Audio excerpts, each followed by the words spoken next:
إنا جعلنا ما على الأرض زينة لها لنبلوهم أيهم أحسن عملا وإنا لجاعلون ما عليها صعيدا جرزا۔ آج سورۃ الکہف کی آیت نمبر 7 سے بیان ہے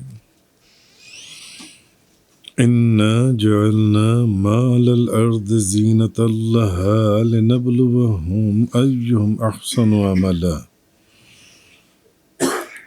روئے زمین پر جو کچھ ہے ہم نے اس کو اس زمین کی زینت بنا دیا ہے۔ جو کچھ زمین کے اوپر ہے، روئے زمین پر ہم نے اس کو اس زمین کی زینت بنا دیا ہے۔ لِنَبْلُوَهُمْ أَيُّهُمْ أَحْسَنُ عَمَلًا، تاکہ ہم یہ ظاہر کریں کہ ان میں کون سب سے اچھے کام کرنے والا ہے۔ پہلی بات تو یہ کہ زمین پر جو کچھ ہے، جو کچھ، اس کو ہم نے زمین کی زینت بنایا، حسن و جمال میں اضافے کے لیے۔ وہ مشرق ہے، وہ مغرب ہے، وہ چاند ہے، وہ درخت ہیں، وہ پرندے ہیں، وہ سمندر ہیں، دریا ہے، زمین ہے، پہاڑ ہیں، باغات ہیں، ریگستان ہیں، جو کچھ بھی ہے، انسان ہیں، مرد ہیں، عورتیں ہیں، بچے ہیں، جوان ہیں، ہر چیز روئے زمین پر جو کچھ ہے ہم نے اس کو اس زمین کی زینت بنا دی ہے۔ اب اس زینت کے ذریعے یہ جو سب چیزیں ہیں تاکہ ہم یہ ظاہر کریں ان میں کون سب سے اچھے کام کرنے والا ہے۔ یہ کیا بات ہوئی کہ ایک طرف تو زمین کی زینت کی بات ہو رہی ہے اور اس سے تاکہ یہ دیکھا جائے کہ اور یہ ظاہر کر دیا جائے کہ کون اچھے کام کرنے والا ہے اور کون برے کام کرنے والا ہے، کون اچھے راستے پر چلنے والا ہے اور کون برے راستے پر چلنے والا ہے، کون حلال کھانے والا ہے کون حرام کھانے والا ہے، کس کو جائز کی تمیز ہے کس کو ناجائز کی طرف رغبت ہے۔ تو اصل میں چیز یہ بتایا جا رہا ہے کہ یہ باغ و بہار، بعض مفسرین نے کہا یہ مرغزار، کوہسار، یہ گل و اندلیب، یہ بہتے ہوئے دریا، یہ سمندر، یہ صحرا، یہ صبح کا اجالا، یہ مغرب کے وقت جو سرخی مائل آسمان، غرض کے حسن و جمال کی یہ جو نمائش ہر جگہ ہو رہی ہے، ہر جگہ آپ کو کائنات میں حسن اور خوبصورتی کے رنگ بکھرے ہوئے دکھائی دیتے ہیں مختلف شکلوں اور صورتوں کے اندر۔ اصل میں یہ اس لیے نہیں ہے کہ لوگ اس خوبصورتی کے اندر کھو جائیں اور اس خوبصورتی کے اندر گم ہو جائیں اور زندگی گزار کر رخصت ہو جائیں، بلکہ یہ سب چیزیں، یہ جو زینت اور حسن و جمال سے اس ساری زمین کو سجایا ہے، یہ ہم نے آزمائشیں یہ تاکہ ہم یہ تو دیکھیں کہ کون یہ مجازی حسن کے پیچھے جون سے لگتا ہے اور کون اتنا بلند نظر یا اتنا عالی ظرف ہے کہ وہ جون سے ان کی اس مجازی حسن کی رنگینیوں سے اپنے آپ کو بچاتے ہوئے حسن حقیقی کے جلووں کی طرف اپنی رغبت رکھتا ہے اور اپنے حریم محبوب کی طرف، محبوب کے حرم کی طرف رواں دواں رہتا ہے۔ تو اصل چیز یہ بتائی جا رہی ہے کہ انسان کو چاہیے کہ وہ جو ظاہری حسن و جمال ہے اس کی محبت میں اپنی زندگی کا وقت برباد نہ کرے، میں نے بہت بڑا بنگلہ بنانا ہے، میں نے بہت بڑی گاڑی لینی ہے، میں نے بہت بڑا بینک بیلنس پیدا کرنا ہے، اس ظاہری حسن و جمال کے پیچھے اپنا وقت ضائع نہ کرے، بلکہ جس خالق حقیقی نے اس کو پیدا کیا حسن حقیقی کی طرف اپنی رغبت رکھے اور اس کی طرف اپنی توجہ رکھے جو ان سے، اور اس کو حاصل کرنے کے لیے اپنی ساری طاقت استعمال کر دے۔ پہلی چیز تو اس میں یہ چیز تو اللہ نے ان آیتوں میں اصل میں یہ فرمایا کہ میں نے زمین کو اس کی زینت کو پیدا کیا ہے، زمین کو پیدا کیا ہے، اس کی زینت، اس کے حسن و جمال کو پیدا کیا ہے، اور بڑی فائدے کی چیزیں زمین سے میں نے نکالی ہیں، بڑے بڑے فائدے کی چیزیں۔ تو اس زمین کو پیدا کرنے کا جو مقصد ہے اور اس کی زینت کو پیدا کرنے کا جو وہ مقصد ہے، تاکہ مقصد یہ ہے کہ انسان کو اس کے بعد چند احکامات کا مکلف کر دیا جائے، اور وہ مکلف کیا گیا ہے، شریعت کے احکامات کا، قرآن اور حدیث کے احکامات کا مکلف کیا گیا ہے۔ پھر یہ دیکھا جائے کہ وہ اللہ پر ایمان لا کر اور اللہ اور اس کے رسول کے احکامات پر عمل کر کے یہ جو زینت اور حسن و جمال کی نعمتیں جو میں نے اس کے لیے رکھی ہیں، یا جو وہ دیکھ رہا ہے، وہ ان کا شکر ادا کرتا ہے یا ان نعمتوں میں گم ہو کر تکبر اور غرور کی دنیا میں داخل ہو جاتا ہے اور ایمان نہیں لاتا اور اپنے کفر سرکشی یا نافرمانی کے اوپر قائم رہتا ہے۔ دیکھنا یہ ہے کہ آیا یہ نافرمانی کے اوپر قائم رہتا ہے یا فرما برداری کا دامن تھامتا ہے، فرما برداری کی دنیا میں داخل ہوتا ہے۔ اصل چیز یہ دیکھنی ہے جو ان سی ہے۔ تو اللہ تعالیٰ نے اصل میں ہم لوگوں کو یہ بتایا کہ ہم نے زمین کی زینت کے لیے یہ جو چیزیں جن کا پیچھے میں نے ذکر کیا، ہزاروں لاکھوں چیزیں ہوں گی، میں نے تو چند چیزوں کا آپ کے سامنے ذکر کیا، یہ معدنیات، یہ حیوانات، یہ نباتات، یہ خوبصورت آبشار، بہتے ہوئے دریا، سمندروں کے اوپر جہاز اڑے چلے جا رہے ہیں، یہ چشمے، یہ سرسبز کھیت و کھلیان، باغات، ان کے اندر پھل فروٹ اور رنگ برنگ کے پرندے اور حیوانات، یہ ہیں تو سب چیزیں زمین کی زینت اور حسن۔ زمین کے حسن کو 4 چاند لگائے ہوئے ہیں،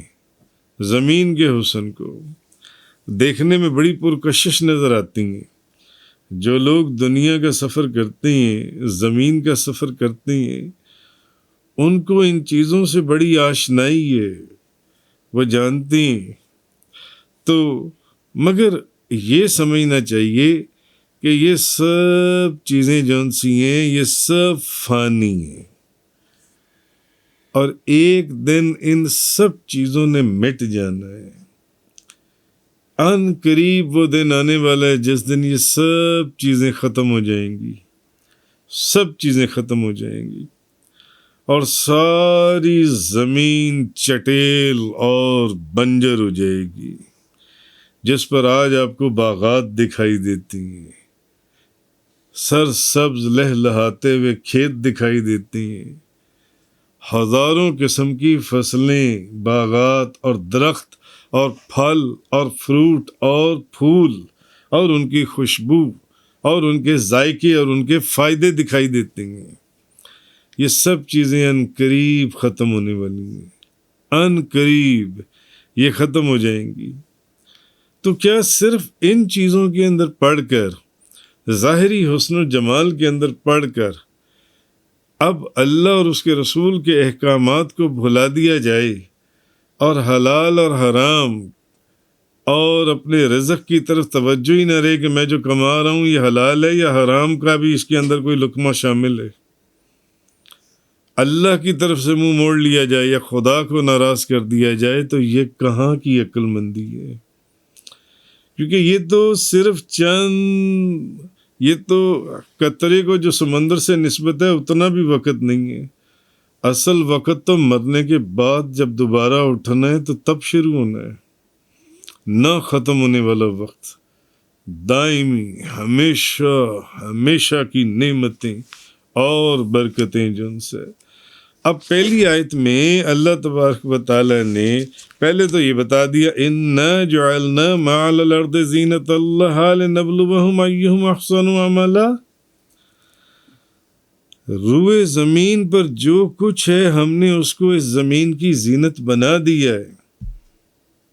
وہ اس زمین کا حسن و جمال ہے، تاکہ ہم یہ ظاہر کریں کہ ان میں کون سب سے زیادہ اچھے کام کرنے والا ہے، کہ لوگ اس ظاہری اور مجازی حسن کے اندر گم ہو کر اللہ کے احکامات سے غفلت کرتے ہیں، چھوڑ دیتے ہیں، یا اس کے باوجود اپنی توجہ اللہ اور اس کے رسول کے احکامات ہی کی طرف رکھتے ہیں، کیونکہ اس ظاہری حسن و جمال کے میرا بنگلہ بڑا، میری گاڑی بڑی، میری کوٹھی بڑی، میری نوکری بڑی، میرا فلانی چیز عالی شان، میرے باغات، زمینیں، بینک بیلنس، نوکر چاکر میرے، یا اس میں گم ہو جاتے ہیں یا اللہ کی طرف اپنی توجہ قائم رکھتے ہیں۔ زمین کے حسن و جمال کو بیان کرنے کے فوراً بعد اگلی آیت میں اللہ پاک نے کیا فرمایا، وَإِنَّا لَجَاعِلُونَ مَا عَلَيْهَا صَعِيدًا جُرُزًا، مگر یہ سمجھ لو کہ جو کچھ زمین پر ہے ہم اس کو ضرور چٹیل میدان بنانے والے ہیں، ان قریب، یعنی وہ وقت دور نہیں ہے، ان قریب کیا ہونے والا ہے جو ان سے،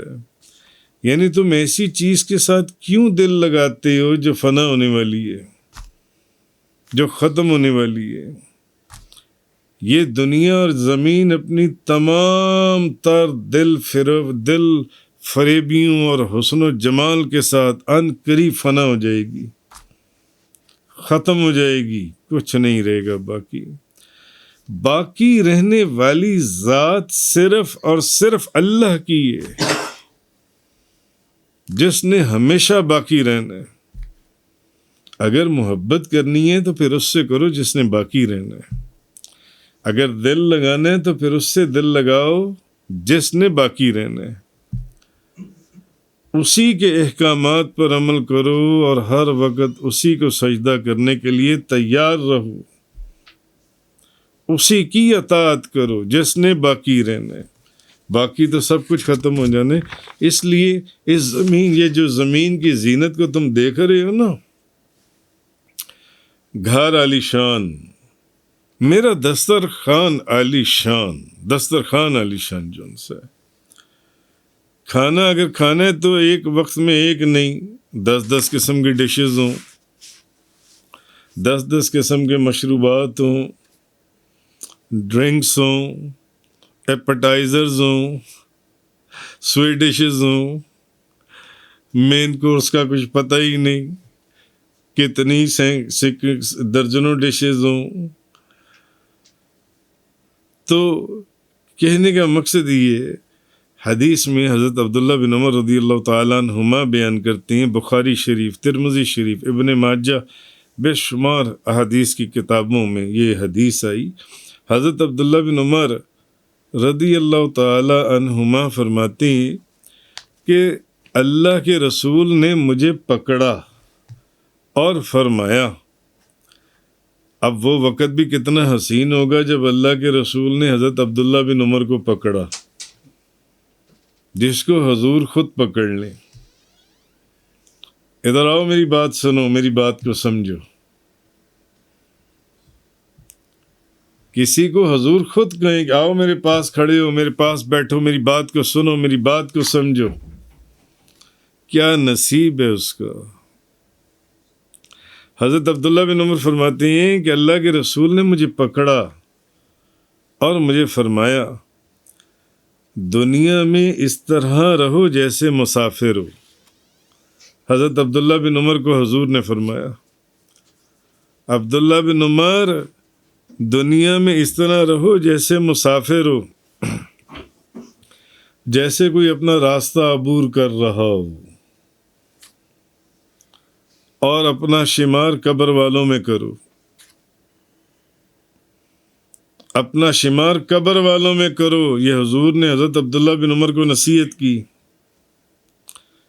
دنیا میں ایسے رہو جیسے کہ مسافر ہو،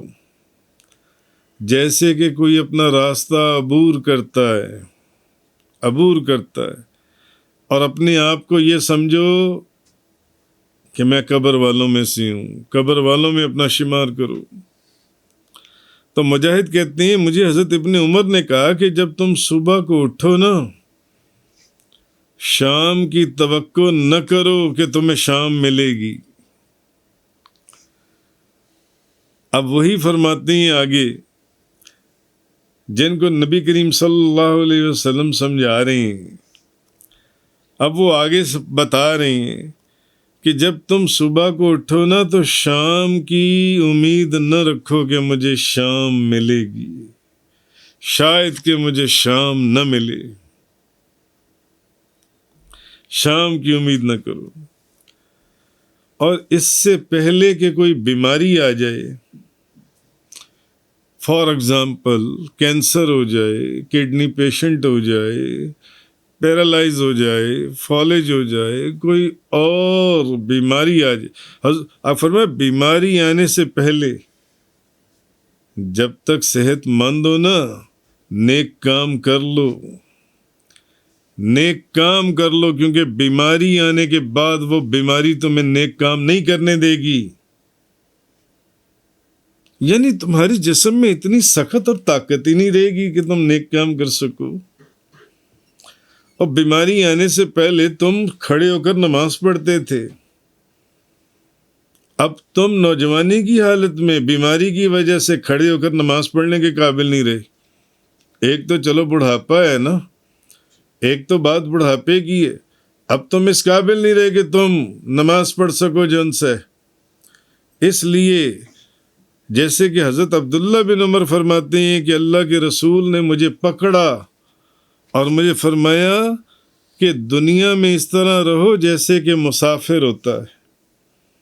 ایسے رہو جیسے کہ مسافر ہوتا ہے یا کوئی راستہ عبور کرنے والا ہوتا ہے۔ اور عبداللہ بن عمر، عبداللہ اپنا شمار قبر والوں میں کرو، زندہ لوگوں میں نہ کرو، اپنا شمار قبر والوں میں کرو۔ تو مجاہد کہتے ہیں کہ مجھے حضرت ابن عمر نے کہا جب تم صبح کو اٹھو تو شام کی توقع نہ کرو کہ مجھے شام ملے گی،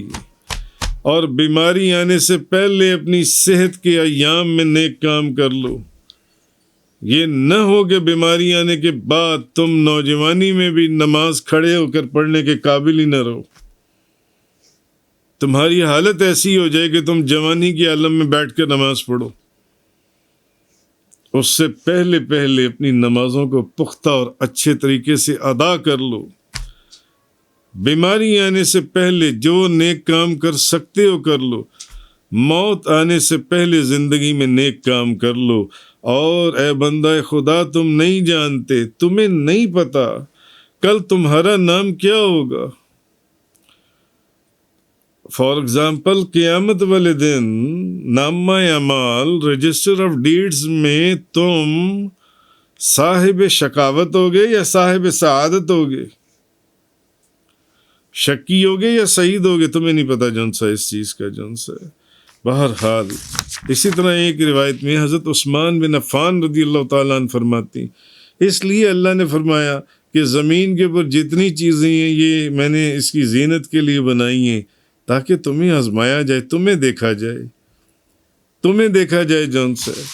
تو نبی کریم صلی اللہ علیہ وسلم نے فرمایا 3 چیزوں کے سوا ابن آدم کا کسی چیز میں حق نہیں ہے، 3 چیزوں کے سوا۔ اس کے پاس اس کی رہائش کا اگر گھر موجود ہے، اگر رہائش کے لیے اس کے پاس گھر موجود ہے، سر چھپانے کے لیے چھت موجود ہے اس کے پاس، اور اس کی ستر پوشی کے لیے کپڑا ہو، اس کی ستر پوشی کے لیے کپڑا ہو، اس کے جسم کو ڈھانپنے کے لیے اس کے پاس کپڑا ہے جیسا بھی ہے،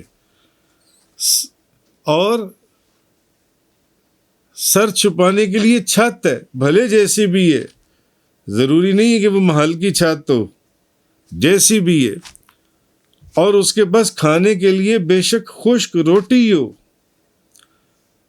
اور کوئی دودھ، شربت یا جوس یا پانی نہ ہو، پانی ہو، صرف پانی ہو۔ ترمذی شریف کی حدیث ہے، حضرت عثمان بن عفان فرماتی ہیں نبی پاک صلی اللہ علیہ وسلم نے فرمایا اگر یہ 3 چیزیں اس کے پاس ہیں، اس کے علاوہ ابن آدم کا کسی چیز میں حق نہیں ہے، بس دیٹس آل۔ حضور نے فرمایا کہ اس کے پاس سر چھپانے کے لیے اگر گھر ہے، اور اس کے لیے اپنا بدن ڈھانکنے کے لیے کپڑا ہے، اور روٹی بے شک اس کے پاس خشک روٹی ہے، باسی روٹی ہے، خشک روٹی ہے، پیٹ میں ڈالنے کے لیے پانی ہے، تو بس یہ بہت ہے اس شخص کے لیے۔ اس لیے اللہ تبارک و تعالیٰ نے فرمایا کہ یہ زمین کے اوپر جتنی زینت کی چیزیں دیکھ رہے ہو نا، دیکھنے میں بڑی حسین و جمیل چیزیں ہیں، مگر تمہیں آزما رہا ہوں کہ کہیں ان کی دل فریبیوں کے اندر اور ان کے حسن و جمال کے اندر اپنے آپ کو بند نہ کر لینا کہ میں نے کھانا ہے تو 10 قسم کی چیزیں رکھ کر کھانا ہے، میں نے کھانا ہے، میں نے کپڑا پہننا ہے تو 50 قسم کے کپڑے میرے پاس موجود ہوں، یا میرے پاس بہت اعلیٰ قسم کی گاڑی ہو، میرے پاس محل ہو، میرے پاس زمینیں ہوں، باغات ہوں۔ یہ سب آزمائشیں کہیں اس کے اندر خراب نہ ہو جائے۔ اسی لیے نبی کریم صلی اللہ علیہ وسلم نے فرمایا کہ دنیا میں اس طرح رہو جس طرح مسافر ہو، کیونکہ مسافر اپنے ساتھ ذرا سا بھی زائد سامان نہیں رکھتا۔ جن لوگوں کو سفر کی عادت ہے، پھر اپنے ملک، ایک شہر سے دوسرے شہر، اور اسپیشلی پھر ایک ملک سے دوسرے ملک، وہ لوگ جانتے ہیں کہ وہ ساتھ ذرا سا بھی سامان اپنے کوئی ایکسٹرا رکھتے ہی نہیں ہیں۔ حضور نے فرمایا اس لیے ایسے رہو جیسے کہ مسافر ہو اس دنیا کے اندر، جیسے کہ ایک راستہ عبور کر رہے ہو، اور اپنا شمار قبر والوں میں کرو، اور بیماری آنے سے پہلے، جیسے حضرت ابن عمر فرماتے ہیں کہ بیماری آنے سے پہلے اپنی صحت کے ایام میں نیک عمل کر لو،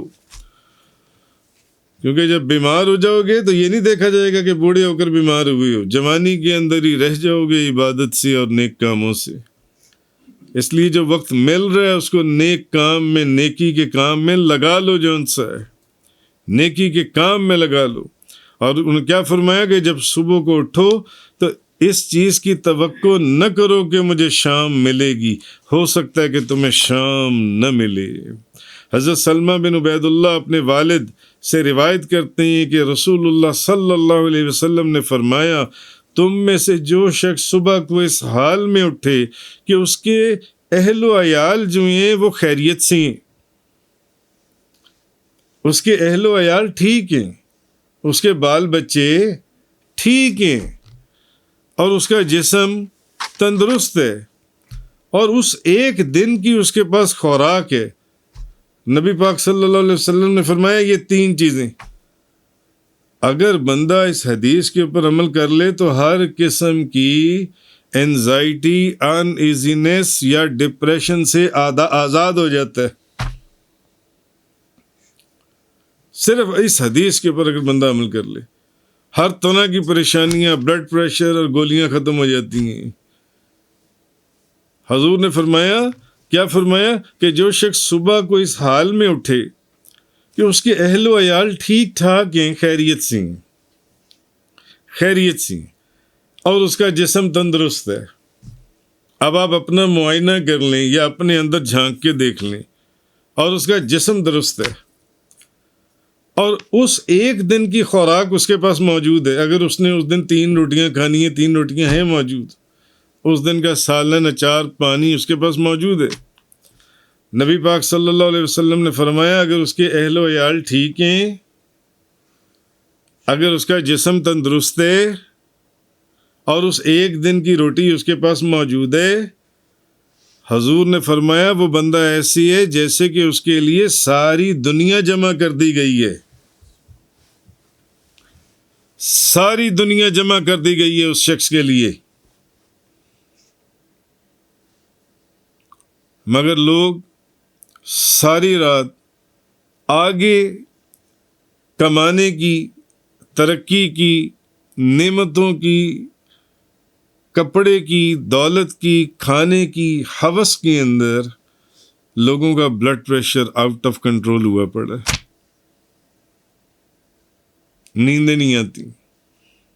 جبکہ حضور نے فرمایا صرف یہ 3 چیزیں دیکھ لے کہ جب وہ اٹھا ہے صبح کے وقت اس کے اہل و عیال ٹھیک ہے نا، زندہ ہیں، صحت مند ہیں، بیمار تو نہیں ہیں، ختم تو نہیں ہو گئے، ٹھیک ہے نا اس کے اہل و عیال جون سی، اس کا جسم ٹھیک ہے نا، تندرست ہے نا آپ کا جسم جب آپ صبح کے وقت اٹھے ہو اور آپ کے پاس 1 دن کی خوراک موجود ہے، حضور نے فرمایا وہ بندہ ایسا ہے کہ اس کے لیے ساری دنیا جمع کر دی گئی ہے،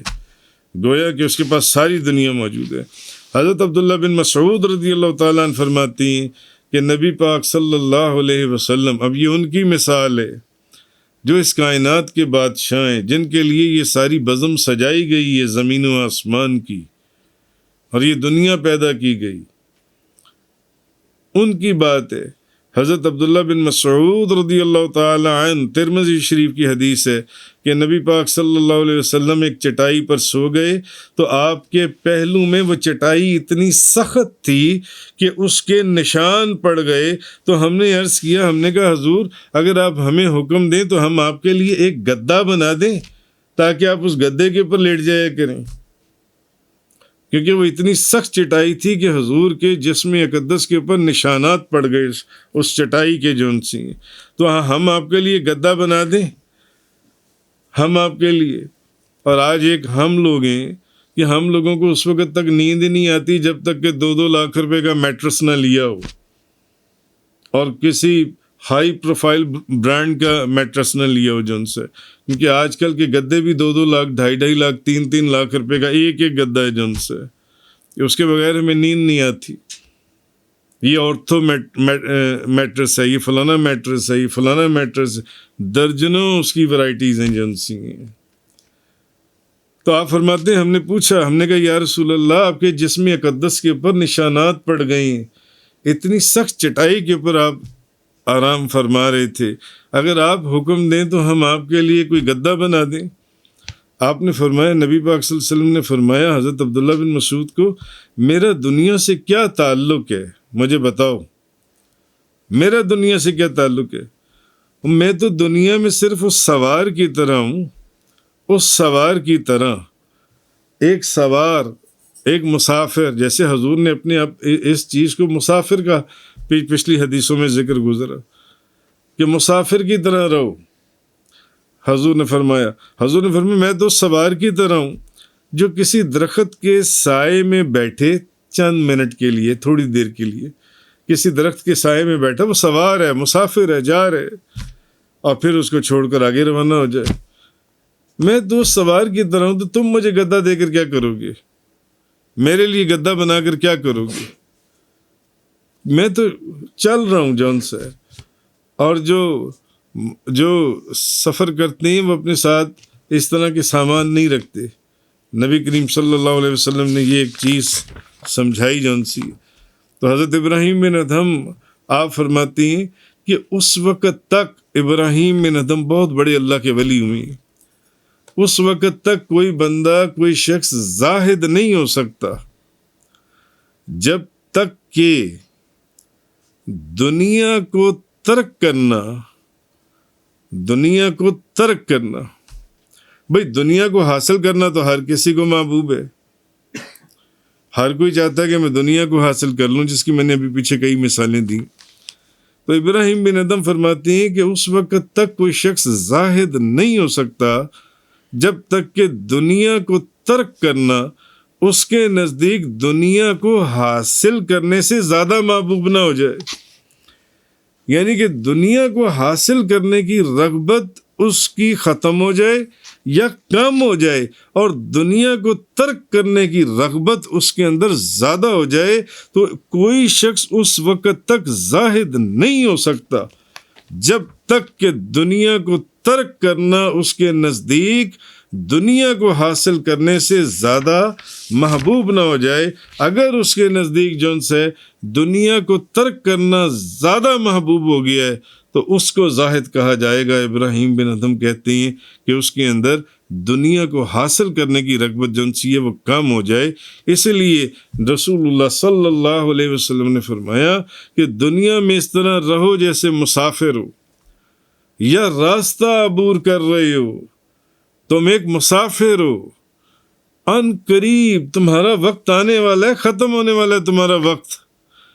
جس کو تم بہت لمبی زندگی سمجھ رہے ہو، 50 60 70 سال کی، یہ تو سمندر کے پانی میں ایک قطرے کی مانند بھی نہیں ہے۔ اس لیے حضور نے فرمایا کہ مسافر کی طرح رہو، بخاری شریف کی حدیث ہے، مسافر کی طرح رہو جیسے کہ کوئی اپنا راستہ عبور کر رہا ہے، بس راستے کو طے کرنا ہے، اور اپنا شمار قبر والوں کے اندر کرو، قبر والوں کے اندر، زندہ لوگوں میں نہ کرو۔ اسی لیے آگے حضرت ابن عمر نے کہا کہ جب تم صبح کو اٹھو تو شام کی توقع نہ کرو کہ مجھے شام ملے گی، اور بیماری آنے سے پہلے صحت مند ایام کے اندر عبادت اور نیک کام کر لو جتنے کر سکتے ہو۔ تمہیں نہیں معلوم کہ رات کو تم بیمار ہو۔ میں نے دیکھا ایسے لوگوں کو صبح کے وقت صحت مند تندرست ہوتے ہیں، شام کو ان کو فالج ہو چکا ہوتا ہے، کسی کو کینسر ہو چکا ہوتا ہے، کسی کو ہارٹ اٹیک ہو چکا ہوتا ہے، کوئی ہسپتالوں میں پڑا ہوتا ہے، کوئی کہیں پڑا ہوتا ہے، مگر ڈر اور خوف ان کے وجود میں پھر بھی نہیں ہے، نہیں بہت پیسہ علاج کروا لیں گے۔ یہ نشانی ہے اللہ کی، نشانی ہے۔ اس لیے حضور نے فرمایا کہ مسافر ایسے رہو دنیا میں جیسے مسافر ہو، ایک راستہ عبور کر رہی ہو، اور اپنا شمار قبر والوں کے اندر کرو، موت آنے سے پہلے زندگی میں نیک عمل کر لو۔ اور کیونکہ دوسری بات یہ ہے کہ تم نہیں جانتے قیامت والے دن تم شقی لوگوں میں سے ہوگے یا سعید لوگوں میں سے ہوگے۔ تو یہ چیز اللہ نے ان دونوں آیات کے اندر فرمائی۔ پہلی آیت میں دنیا کی زینت، اِنَّا جَعَلْنَا مَعَ الْأَرْضِ زِینَةً لَهَا لِنَبْلُوَهُمْ أَيُّهُمْ أَحْسَنُ عَمَلًا، اور دوسری آیت میں آگے وَإِنَّا لَجَاعِلُونَ مَا عَلَيْهَا صَعِيدًا جُرُزًا، یہ عنقریب جس زمین کی زینت اور حسن و جمال تم دیکھ رہے ہو اس کو ہم چٹیل میدان بنانے والے ہیں، سب کچھ ختم ہو جانا ہے۔ وآخر الدعوانا الحمد للہ رب العالمین۔ تفسیر قرآن کا یہ لیکچر انگلش میں سننے کے لیے براہ کرم ڈسکرپشن میں موجود لنک پر کلک کریں۔